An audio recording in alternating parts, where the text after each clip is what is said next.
یعنی ایک مذہب ہے، اس میں کئی مذاہب ہیں، ایک دین ہے، اس میں کئی دین ہے۔ یہاں صوبائی دین بھی ہے، یہاں ضلعی دین بھی ہے، یہاں طرح طرح کی بولیاں ہیں، یہاں طرح طرح کی زبانیں ہیں، یہاں طرح طرح کے کلچر ہیں، یہاں طرح طرح کی تہذیبیں ہیں، یہاں ہر تھوڑی دور پر رہن سہن کا انداز بدل جاتا ہے۔ اس لیے جن لوگوں نے اس ملک کو سیکولر اسٹیٹ قرار دیا انہوں نے بہت سمجھداری کا ثبوت دیا، اور اس سے بہتر کوئی اور طریقہ نہیں ہو سکتا تھا اس ملک کے دستور کو بنانے کے لیے، اور یہ آزادی دی گئی کہ ہر مذہب والے اپنے مذہب کی خود حفاظت کریں، اس کی تبلیغ کریں، اس کا پرچار کریں، اس کو پھیلائیں، اس کی کتابیں پڑھائیں، اور اپنے ماننے والوں کو اپنے مذہب کے متعلق بتائیں۔ دیگر مذاہب کے ماننے والوں میں بھی ایک نظام رائج ہے، اور بہت سی تنظیمیں ہیں، اور بہت سی انجمنیں ہیں، اور بہت سی سبھائیں ہیں جو ان کے مذاہب کو سنبھالتی ہیں۔ ان کی عبادت گاہیں ہیں، ان کی عبادت کرنے کا اپنا طریقہ ہے، جیسا کہ آپ جانتے ہیں۔ مسلمانوں کے لیے یہ ضروری ہوا کہ وہ اپنے مذہب کی حفاظت کریں۔ کیا کریں مذہب کی حفاظت کے لیے؟ تو علماء نے شروع دن سے، بلکہ جب آزادی ہونے والی تھی اس سے پہلے سے ہی اس خطرے کو بھانپ دیا تھا کہ یہ ملک دوسری طرف جائے گا، اب دوبارہ بہادر شاہ ظفر نہیں آ جائیں گے یہاں ملک آزاد ہونے کے بعد، اب دوبارہ یہاں مسلمانوں کی بادشاہت یا حکومت قائم نہیں ہوگی، بلکہ یہاں دوسرا انداز ہوگا۔ تو انہوں نے مدرسوں کا نظام قائم کیا، جس میں سب سے پہلا مدرسہ جو اس خطرے کو دیکھ کر قائم کیا گیا وہ دارالعلوم دیوبند تھا، جو ایک مکتب کی شکل میں قائم کیا گیا۔ آپ جانتے ہیں کہ ایک مسجد میں جس میں کھرنجا لگا ہوا تھا، پختہ بھی نہیں تھی وہ مسجد، نیچے سے فرش اس کا اینٹیں بچھی ہوئی تھی، اس میں لکھوری اینٹیں ہیں باریک سی، جو پہلے زمانے میں بنتی تھی مغلیہ دور میں اور انگریز کے بھی شروع دور میں، ان اینٹوں کا فرش بنا ہوا تھا۔ اسی میں انار کے درخت کے نیچے کچھ طلبہ اور کچھ اساتذہ، جن میں ایک استاد ملا محمود بہت مشہور ہیں جو میرٹھ میں پڑھاتے تھے، اور ان کو حضرت مولانا محمد قاسم نانوتوی نور اللہ مرقدہ نے بھیجا کہ جاؤ وہاں کام کرو دیوبند میں۔ تو انہوں نے کام شروع کیا، جس میں شیخ الہند رحمۃ اللہ علیہ بھی شامل ہو گئے طالب علموں میں، کچھ اور طلبہ بھی رہے ہوں گے، لیکن چونکہ یہ نمایاں تھے اور آگے کی کتابیں پڑھ رہے تھے تو ان کا نام ہر جگہ آتا ہے کہ پہلے طالب علم تھے، ورنہ اور طلبہ بھی تھے دارالعلوم میں ان کے ساتھ پڑھنے والے، لیکن وہ اتنے نمایاں بھی نہیں ہوئے تو ان کا نام بھی نہیں آتا ہے۔ یہ بہت نمایاں ہوئے اور اللہ نے ان کے ذریعے سے بڑا کام کروایا اور بڑی عظمت حاصل کی عالمی پیمانے پر، اور بڑے بڑے علماء پیدا ہوئے ان کے ہاتھ سے، جس کو چھو لیا وہی کندن بن گیا، جس کو چھو لیا وہ سونا بن گیا، جس کو چھو لیا وہ عالمگیر عالم بن گیا۔ یہ حضرت مدنی رحمۃ اللہ علیہ، حضرت تھانوی رحمۃ اللہ علیہ، جن کا نام بہت زیادہ آتا ہے سامنے،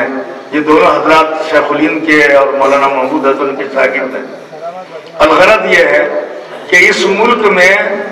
ہر مذہب والے کے لیے یہ ضروری ہوا کہ وہ اپنے مذہب کی حفاظت کرے۔ لہذا اگر اس ملک میں مدرسہ قائم نہ ہو اور دینی مکتب قائم نہ ہو اور حفظ کا نظام قائم نہ ہو اور تجوید کا نظام قائم نہ ہو اور ملا جی مکتب میں نہ پڑھائیں